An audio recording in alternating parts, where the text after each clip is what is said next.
Welcome to the Pacific Wayfinder. This is a special series celebrating the 20th anniversary of RAMSI, the Regional Assistance Mission to Solomon Islands, celebrating our region united.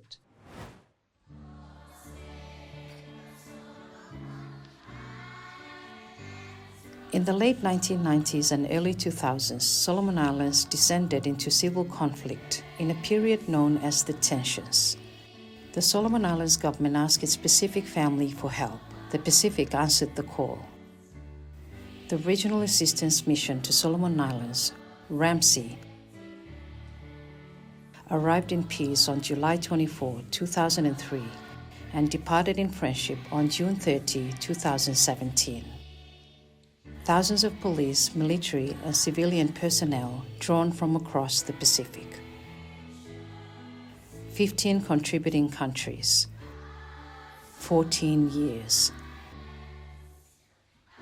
7 RAMSI special coordinators. One very special place.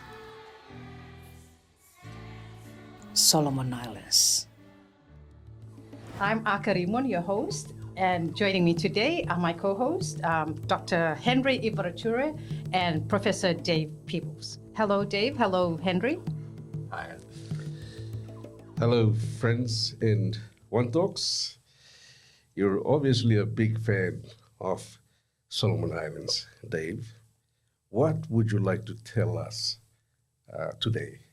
Well, thank you, Aka, and thank you, Henry. Henry, I will say this. I'm not on the official payroll of the Tourism Solomons Board. That makes me a little bit sad, but I am happy to work for free. This is me saying I'm happy to work for free for Tourism Solomons because it's just such a wonderful country and so beautiful. So I would say if you are a tourist planning a holiday, go to Solomon Islands. You will not be disappointed, Henry. You will not be disappointed. So Dave, who is our guest today?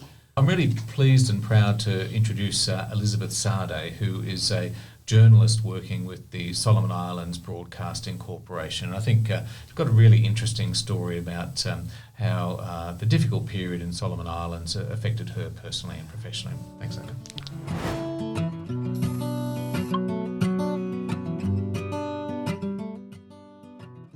I was caught up in being originally from Malaita province. I came and was raised on Guadalcanal Island in the western side of Guadalcanal. You ended up even understanding or even speaking a little bit of their dialect or language, yeah. And I think there's a strong connection even before the 90s or even before the ethnic tension years. So when the ethnic tension started in 1998, there were some rumors around that Guadalcanal people would be chasing the Malaitans out from their customary land, and we were caught up back then because we stayed in one of the customary land of Guadalcanal. Of course, the processes in acquiring land was met back then, but it didn't even go down well with the people, and eventually we were the first to be chased out of the village that we lived in, Kakabona. So that's in 1998. And maybe or most probably we were the first to be chased by the Guadalcanal militants at that time. For the safety of our life, we ended up leaving all our belongings. I was married and have a child then. In 1998, so luckily I worked for SIBC, and for my safety and the family's safety, they sent me over to the Western Province to man the Radio Happy Lagoon radio station, also operated by SIBC. So we went in 1999 over to Western Province. I did manage the station for about a year, and then in 2000 we came back to Honiara. At the time the tension was at its climax back then, and we were so afraid for our lives then that we decided to leave our jobs and just flee to Malaita. So that's in 2000. So into the intervention by RAMSI was in 2003. Yeah, so having seen what's happening back in the villages, I think the intervention by RAMSI came at the right time, that the people of the Solomon Islands really need an intervention, yeah, so they can be able to give the assurance to people that we are okay, we should be going back to our normal activities, the inter-island movements happening again, and I think the one thing that also was something that women would also appreciate was the intervention that really came at the time that they desperately need such for their safety, and even I think the most vulnerable groupings back during the ethnic tension years were the children and women. Yeah, but of course with our locals accompanying the troops or the groups out in the communities, and the advocacy on why they're here and what they're doing, is really helpful in terms of the locals getting to understand and see, yeah, the Arakwals here with us because of, yeah, our safety, and their coming here is part of the peace building process towards normalcy for us. Thank you, Elizabeth. One of the features of RAMSI was that it had representatives from all the members of the Pacific Islands Forum, and I was just interested in your thoughts on what it was like having the Pacific representatives in RAMSI working alongside Solomon Islands. Yeah, I think, as has always been the trend when we talk about the Pacific family, of course, Australia, New Zealand, Big Brothers, Fiji, Papua New Guinea, Vanuatu, coming on board under the intervention is really reassures people of our strong links and connection to the Pacific, and their staying here and their interactions with people also reinforces the message that despite war or whatever disasters of such nature and magnitude, we will always be standing by you and around you all the time. So I am grateful that the intervention delivered to its mandated purpose and the objectives during this. And it's like 14 years, quite a long time, but there is still strong commitment that was given, although there were reviews on RAMSI's stay in the Solomons over the 14 years. But given that the government and people, through a lot of consultations, that they're able to say, okay, I think it's time that we say thank you and goodbye to RAMSI. Of course, it's not a goodbye for good. It's an appreciation, or it's a way of appreciating that you're helping us. So one of the phrases that was used during the RAMSI this was Helpem Fren, and that really is something that stands out for us, and is really a phrase that helps us to be able to see them as friends in times of need. Yeah, so I think we really appreciate, and we are thankful that our friends came at a time that we desperately needed them. Some tough times there. It's difficult to hear. I think that's right, Henry. I think Elizabeth's story really speaks to the resilience and strength of everyday people, and the challenges they faced in looking after their families and trying to serve their countries as well. Our in-studio guest is Tim George, who was the RAMSI Special Coordinator between 2006 and 2008. Tim has been a senior diplomat with postings around the world, including the Pacific, and Tim continues to work in the Pacific as an advisor on national security strategies. Welcome, Tim. Thank you very much. It's a pleasure to be here. Dave, before we start the questions, I believe you would like to say a special thank you to Tim. Yeah. Before we get into the interview proper, I just wanted to offer Tim a very big personal thanks for two big things. Firstly, my career. To go back to 1998, Tim was on the interview panel for the Australian Department of Foreign Affairs and Trade and very kindly selected me to join DFAT, for which I'm always grateful. There is an even bigger thing I'm grateful to Tim for, though, and that is for my family. Tim also chose someone else to join the Department of Foreign Affairs and Trade that year. That woman became my wife, and we will meet her a bit later in the series. But Tim, quite literally for my career, I would not be sitting here with all these lovely people today if it wasn't for you, Tim.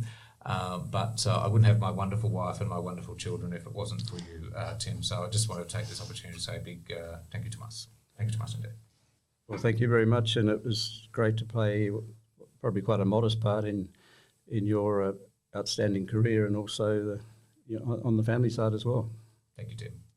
So, Tim, I've been given the honours of asking you the first question, and I'm going to begin by asking you, what were some of your highlights as RAMSI Special Coordinator? I guess there were many highlights, but there was one episode of about 5 days. It was a trip I was very fortunate to be able to join, which really was the period of time that was probably most instructive and educational, interesting and useful in my time in Solomon Islands. It was it actually had its genesis in a tragic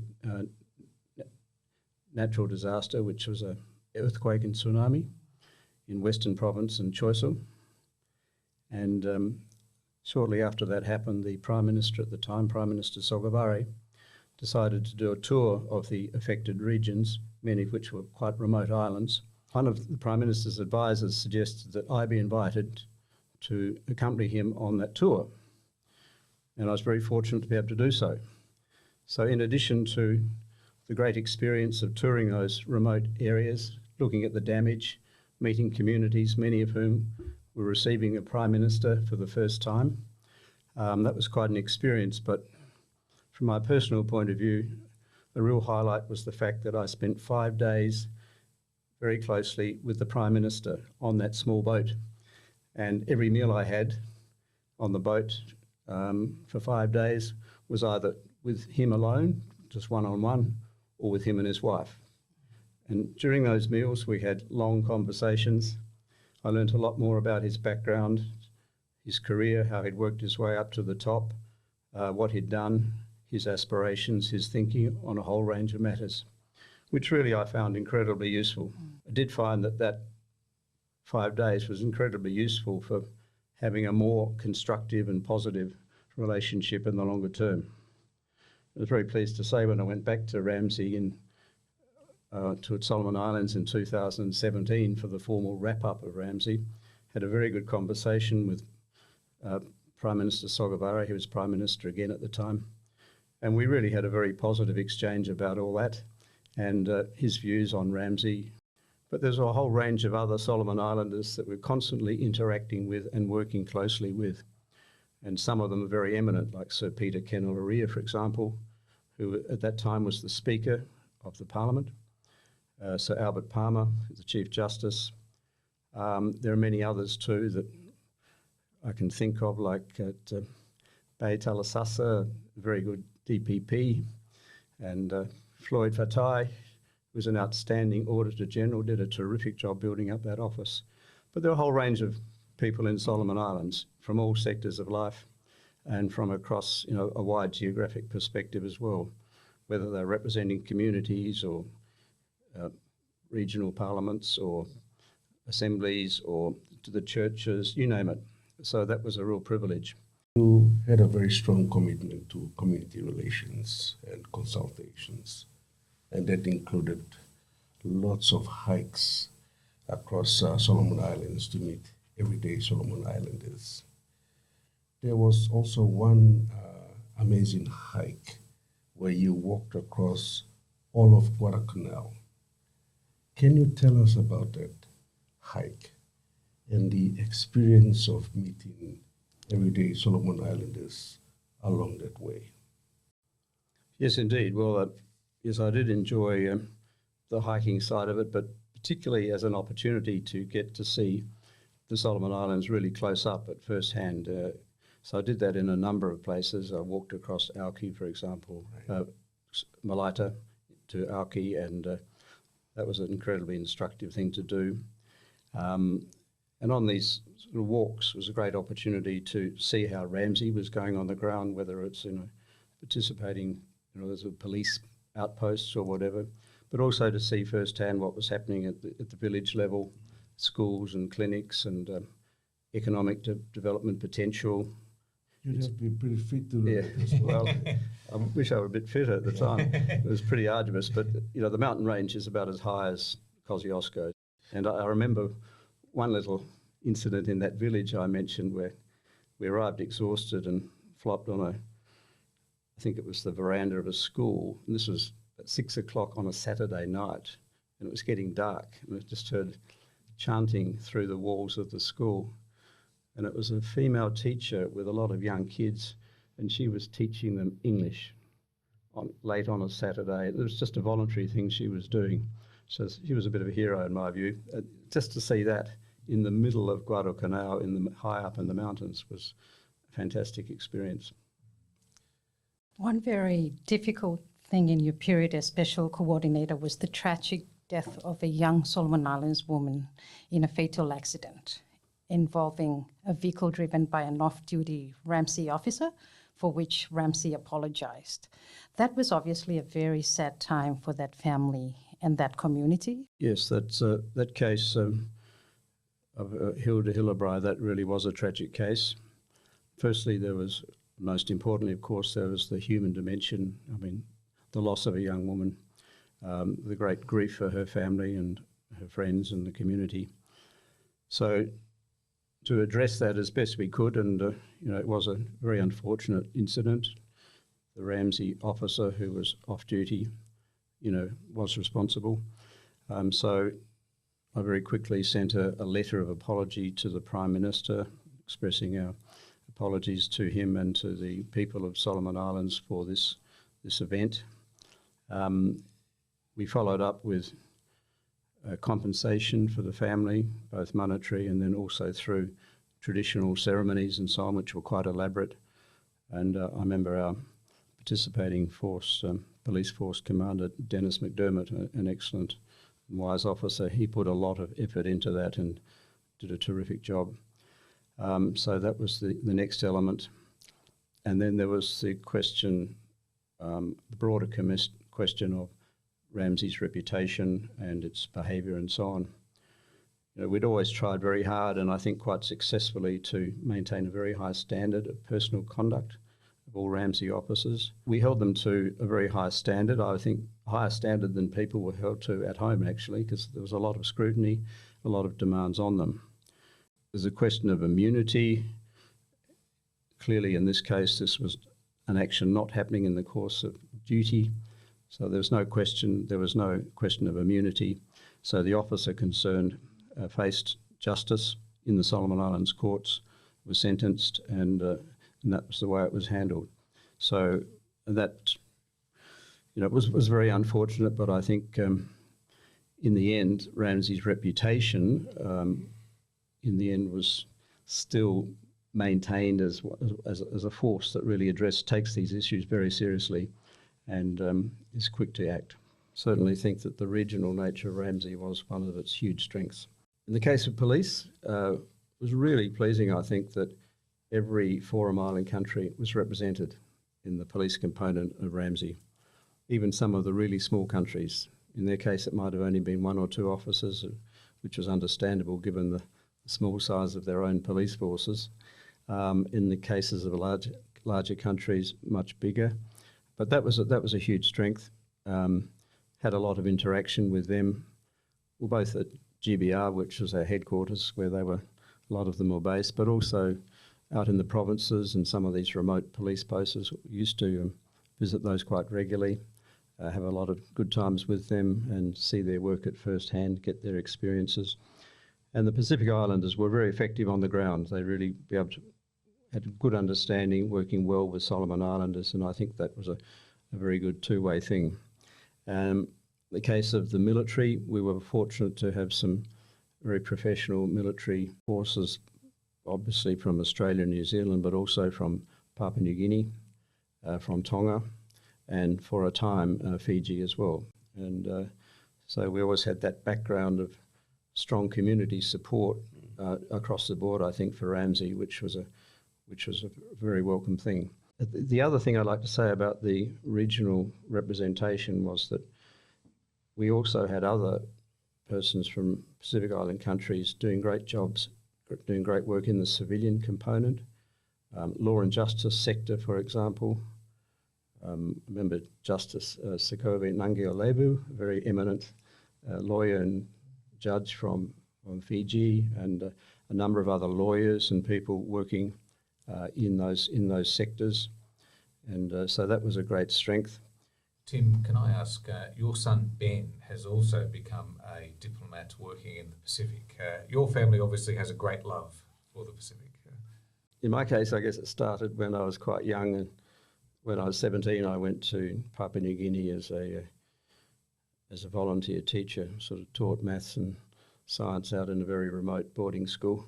That was in 1967, by the way. That was 8 years before PNG independence, which was, by the way, where Prime Minister Sogavare spent some of his childhood. Yes. His father had been a pastor there in that part of Papua New Guinea, so that was another connection. But yes, well, that was quite an experience. So from that grew my love of an interest in Papua New Guinea, which has been there for a long time, and then later on in life, we had a wonderful family posting to Suva in the late 80s.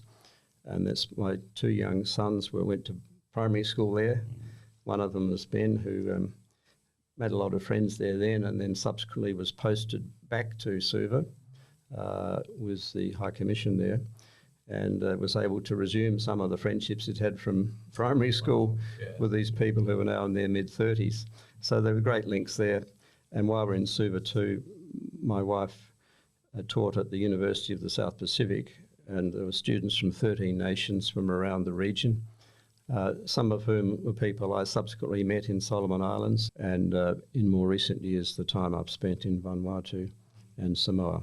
And I think some of this has rubbed off on the family too, so there is a family interest, yes, in the region, which will be pretty enduring, I think. Thank you for sharing the story of community work, partnership and friendship, not just in RAMSI, but across the Pacific. Thank you, Tim. My pleasure. Thank you very much.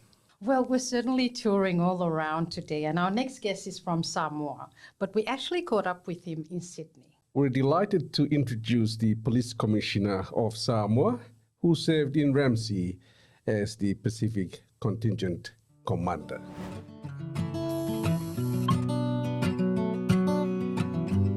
Well, it was a memorable time for me, reflecting back during the time I was with RAMSI. And I was very fortunate that I was the last Pacific Island Contingent Commander that took over the role from superintendent from Fiji at the time.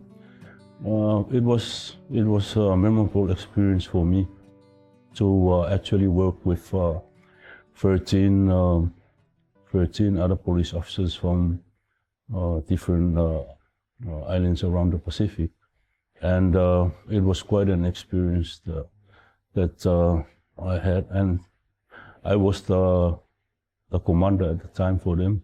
Privilege for me to actually working alongside them and be able to have that opportunity to share my experience with them and also mentor them. One of the biggest part of that mentoring role is to maintain law and order.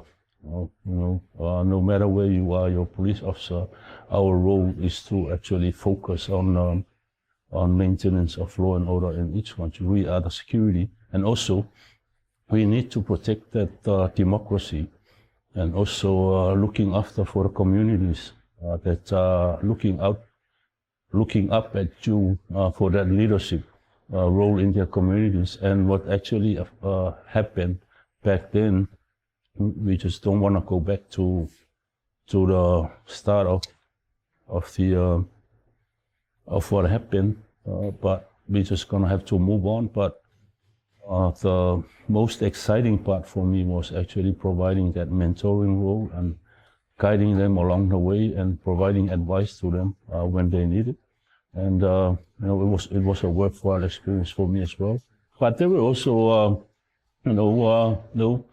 actually provide me with their insights as well of what they think in accordance with the Solomon Islands culture.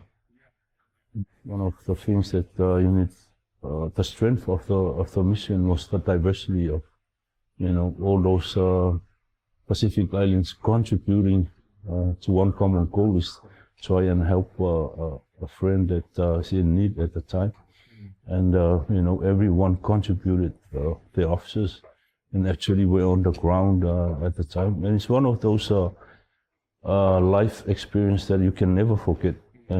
Serving in another foreign land and assisting a friend that was actually in need of to restore law and order at the time, and especially with the community leading that leadership in the region. So it was a very unique experience. And Commissioner, how did Solomon Islanders respond to you and to other members of the Pacific Islands contingent when you were out and about in the Solomon Islands community?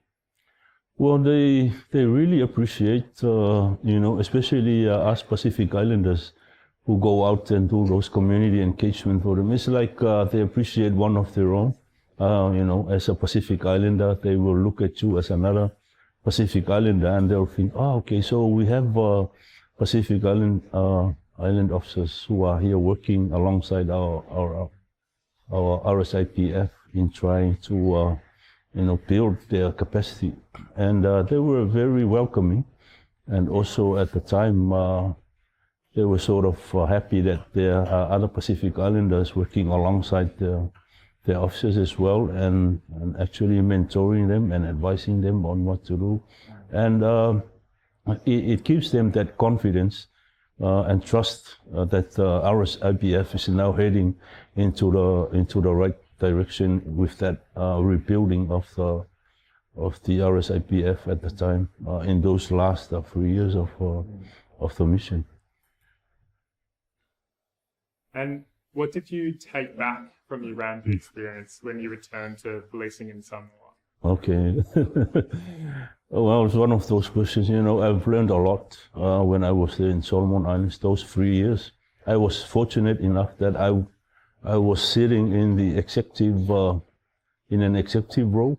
Not only I was actually learning from the Australian Federal Police officers who were actually there as well, but also from the New Zealand contingent commander.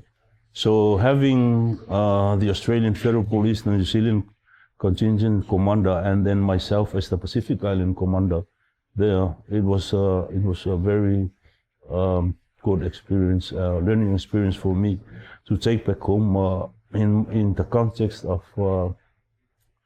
Samoa as well, in terms of if this kind of situation ever occurs in Samoa or any other Pacific country, at least you were in there and you actually learned a lot. And I did take some back home, a lot of knowledge and skills that I've learned from the mission. And from the cultural side, I also learned a lot from the Solomon Islands culture as well, which I did not know. I thought that